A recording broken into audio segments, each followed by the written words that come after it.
Welcome back, guys, to another album review with the Super Metal Brothers. I am Super Metal Brother Matt. And I'm Super Metal Brother Dan. Death Angel is the band we are talking about. Humanicide is the name of the album. These guys are one of the key bands from the Bay Area of the thrash metal movement from the 1980s. Megadeth, Metallica, Slayer, Exodus, Testament, Overkill, all that possessed as well. These guys are very important to the scene. They are coming to Australia as well, aren't they? So we thought we'd get on this and just see what all the fuss is about. We've never reviewed these guys before, and these guys have been around for quite a long time, from 1982, in fact, Danny. That's a long time. So, and you know what the strangest thing that we've covered from this band that I've seen is that in 38 years or whatever it's been, or 39 years, they've only had 5 changes in the lineup. It's pretty impressive. That is ridiculous. Normally there's more lineup changes than backup dancers and Britney Spears things. Yeah, they did have a 5, 6, 7 year hiatus, so that was a part where they might have caused maybe there's enough like tension in the band at that stage. Oh yeah, I'll be cool if they got so burnt out they wanted a little break. Like that makes more sense. Some bands got even more bigger things by having even longer than that. You know. It's cool. We're here to talk about it anyway, and thrash metal definitely isn't, well, growing up for me, it was a big thing in my life, but I don't know, I think 15, 20 years ago when I started finding out bands like Opeth and Nevermore and stuff like that, those classic, thrash metal sounds that I grew up so much, I ended up stopped listening to as much. So this will be hopefully something that maybe gets me back in it, or maybe it just reminds me that, you know what, maybe it's best that I stick to what I know and what I've got already. Sure. These guys have a lot of other previous records as well, obviously. This is going to be quite an exciting one to talk about. So, Danny, let's go ahead and take a listen to what we think of the album. Going into it, Danny, straight off the bat, you hear the production off this album is far more clean than I remember that most thrash metal bands get into. It did remind me of that modern production, but straight off the bat with the first track as well, it's a pretty classic sounding track with modern production. It does feel very much like a throwback to their old ways, but kind of pushing it in maybe a newer direction. That track obviously is Humanicide, which is the name of the album. What did you think going into it straight away? Well, it was a bit weird because it didn't start off as I thought it was going to start off. I thought it was going to start straight away and Tremolo picking it up blast and stuff. It was like a Carcass kind of thing, like that whole guitar lead and stuff. It was quite a good way to blow into it, eh? Well, it was a bit folky and then got a little bit power metal at times with the intro. And I thought this is quite interesting. I wasn't expecting that at all, so that was nice. Yeah, and it's not the first time this band, and to their strengths, they do using a lot of different variations and different ways. And obviously, for me, the verses generally are very strong. Normally, you have a band that their choruses are here and everything else is working on the chorus. But this band here has very memorable moments across the whole album. But I thought the variation and song structures here is very interesting. You know, the way they write songs, like you said, there's a little bit of power metal influences, death metal influence with the tremolo picking, some of those technical lead lines that you would hear from maybe bands like in the power metal industry or whatever, you see all death metal in general. But it does feel at home mostly as a thrash album, and there is most of it does feel quite good and energetic and fast. But again, there are other tracks in there that aren't as well. Yeah, and that song, I mean, after the intro, it pretty much gets thrashy in the verse and the classic like gallop feels and the drums to help break it up a bit as well. Right. Chorus. So it does that and strips back in the kind of middle and builds up to the big chorus at the end. But yeah, done well. You got your cleans, you got your heavies, you got distortion, and even the most interesting thing is some of those weird time signatures thrown in as well, like songs like Aggressor where it feels like a 6/4 in the verse and stuff as well. There's a couple other tracks as well where they kind of play around those unconventional time signatures in conventional way, like conventional sounding thrash riffs, which I think is brilliant. It's just making something that's so iconic sounding in music, but giving it a fresh take in the 2019. And I thought that was brilliant, and all together encompassing different styles, all thrown together, but giving it a home that it's still faithful to the fans who knew and grew up with thrash metal. And this feels like a great progression. I think a lot of bands that are bigger than them, which abandon that style, get praise for it, where these guys should get more of the praise for keeping like a lineage going, but also improving it and embellishing it. Okay. Yeah. So, it might sound like you think I really like this album, and it's because I do. I think it's going well. Danny, what else do you want to say before I start talking more about it? Yeah, I mean, the interesting thing about this album, again, not just that, like, or even going about, they do to try put all different styles in, like we were saying before, and they get like a bit 80s in times and a bit like a thrashy and power metal and stuff.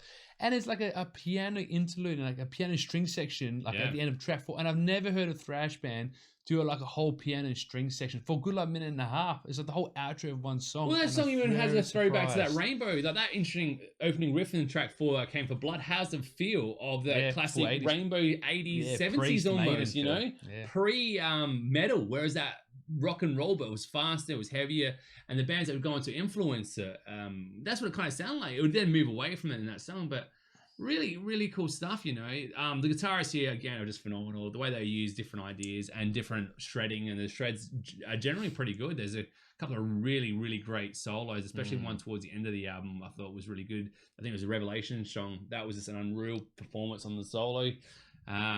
Great stuff. Yeah, and they do well with the again, typical things like the verse sounds standard, but the second guitar is always doing something different, like a little lick there, a bit more sustain his guitar to offset the other guitarist, and the drumming does his part with it. Yeah, like doing ride hits or cymbal hits or on beat hits. It's just the way that each song is structured here as well. Each song tells a great story, and the way they're embellished and the songs flushed out. It feels like these guys have their own kind of style of writing as well, which is unique. And it really helps them to get across the point they're talking about, and really gets you immersed in the songs, and in fact the whole entire album. It shows that these guys have a lot of experience writing music, and I think they've managed to find their kind of niche in that, and they've really cemented themselves. And I find that like bands like Testament, you know, they've just gone from strength to strength, and they're still writing great music and such a depth in their catalog, where a lot of bands would have been inspired back then, and everyone's trying to have that fleeting experience of trying to recapture the magic in that album. But I think fans here can be very happy with what they got. Did you like the fact that a lot of their songs just stopped? You know, there's about 3 or 4 songs they just stopped. They just stopped, but at least they build up really, really well, and they did a really good job. The endings aren't as good as the band we talked about before this. What was the one last? Pythia are awesome at doing it. No, Flesh God Apocalypse were great at doing it. And there was one other one we did last week. Who were they? They were phenomenal. I can't remember. No, it wasn't Hate. It was Hate last week. Yeah, and Pythia the week before. Yeah, Flesh God the week before that. No, I'll say Flesh God. No, I'll say Flesh God are probably the masters at it. The way they do it, because the way their endings can sometimes go for 1 to 2 minutes. It's just absolutely brilliant. I think Hate were down too bad at it as well, but Pythia were great as well. The way they would go about songwriting. But these guys are great at it too. I feel like, maybe because they did kind of stop, but I was pretty satisfied with what I got. You know, I was pretty happy with that. The way they would structure their songs, the way they were writing it, the different elements when it comes to different time signatures, different styles of music, different styles of the way the guitars are written and arranged, and even sound. Really good stuff. These guys would have been very hard to write this album, and these guys deserve a lot of credit for it. And if it wasn't very hard, then these guys are assholes and screw them, because it feels like this one was a lot of effort gone into it. Yeah, a lot of their riffs, they actually used the intro riff back into the middle of the song, like to kind of restart the song. That's right. So it gives an opportunity. Death do that a lot. Like Chuck Schuldiner does that a lot. So with his stuff, sorry, don't cut you off. Probably, yeah. Oh, okay. Yeah, and I'd say so. It's not the verse. There's like a chill mini intro, and they kind of put it back into the song later, and it kind of restarts the song, allow them to do different things and do like a second half to the song, like more storytelling. Things. I know Chuck Schuldiner did that a lot as well, because when he did it, it'd be like an ABCD thing. So he'd do the song, and then it'd start again, and then it would take another life after that. So it would never be like, generally not a verse, chorus, end kind of thing. And that might be more the death metal influence, where it's a bit more unhinged and more organic in the sense that it gives them more of a chance to get out what they need to get out. Even singing is great, man. The guy's tone is awesome. How we go this far and not talking about the vocalist? Yeah, it's great.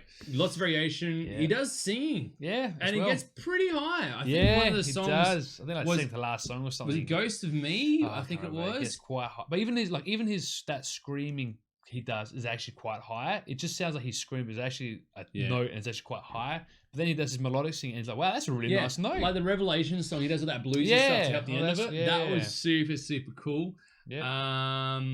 That was great. And even the addition of like chanting and like haze. Like, there's one part of that, like you mentioned last week, they actually allow you to do the hey part without them doing it. So like, that's right. My chance. Don't do trivial when they're like, they add the haze. Let the fans decide if they even want a haze. They might be weighing oi. Yeah. So like, that's true. Don't let them choose. And that song's called The Pack, which makes more sense because it's the pack, and they're all saying yay. So very clever. Yeah. So I mean, really, it's really hard for me to pinpoint something that's that I have to like nitpick about this album, because it's really a strong effort from the boys across the board. You've got great playing from the band. You've got awesome guitar work. The singer, which is very unique, but also is very engaging and very fun to listen to.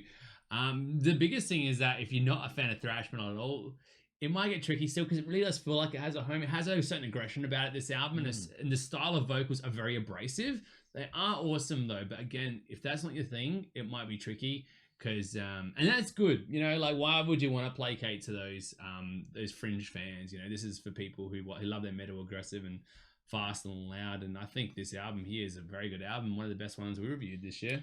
It's very good. A lot of variation to it. Yeah, good songs in there. So it's not just pure thrash for like the whole 10 tracks plus a bonus. So which is good. It means that most people can get into it, which it's exciting because they're touring in Adelaide. I might actually go see them now. Yeah, absolutely. And if you guys like what you have to hear about that, definitely go see them when they come to your hometown. We are in Australia, so they will be doing us even in Adelaide as well. Yeah, wowie. I would give this album, guys, a solid 8 out of 10. I thought it was really good.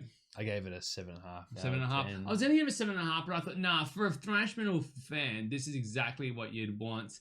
It's great, you know. It's very engaging. It's very fun and stuff like that. And it's brilliant. I think if you're really into metal, this album is the band for you, man. Yeah, I think the only reason, some of the reasons I didn't give it high is that there's no like memorable riffs. Like I hear the songs, they're good, but there's nothing that really gets stuck to my head. Like, I got to hear that riff again, or go back to the Starve song. So I feel like Testament in that sense because they got my money out of it, and this band probably won't get my money, but I'll definitely go check them live to see it. But buying the album, that Testament album though, they felt like there was a bigger contrast and some really cool moments. Even though they were thrash, it feels like they've really lynched their own sound. Brotherhood of the Snake was a great album. We really liked it. But this album is very good too. So if you're a thrash metal head, there's just no reason why you shouldn't own it. It's just a very good album. Yeah. And in the words of Death Angel, this is who I am, despite what you believe.